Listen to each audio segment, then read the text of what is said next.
இது முடிஞ்சு போச்சு. இனி இதை பிடுங்கி இங்க பாருங்க, அத பிடுங்க, இழுங்க இழுங்க இழுங்க இழுங்க இழுங்க. இங்க இருக்க. ரெண்டாவது, இந்த கண்ணை நீங்க இனி விடக்கூடாது. இது விட்டா அடுத்த மரங்களுக்கு பரவும். அதனால இதை வெட்டி அப்புறப்படுத்திருங்க.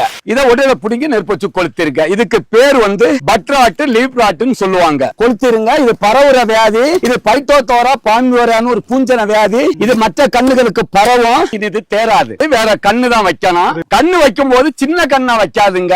இதே மாதிரி 2 வருடம் வளர்ந்த கண்ணு குயிக்கர் அவதாருன்னு சொல்லிட்டு இந்த கண்ணை வைங்க. இதுக்கு என்னென்ன மருந்து நீங்க அடிக்கணும்னு சொன்னா, ஆர்கானிக்ல 15 to 20 லிட்டர் சொன்னா 1 லிட்டருக்கு 5 ml tech potash, 5 ml tech bor, 4 ml tech breeze. இது pure organic. 2 ml tech wisdom. இத நீங்க எப்போது அடிக்க கூடாது. ஒரு 3 மாதத்துக்கோ 6 மாதத்துக்கோ ஒரு தடவை தான் கொடுக்கணும்.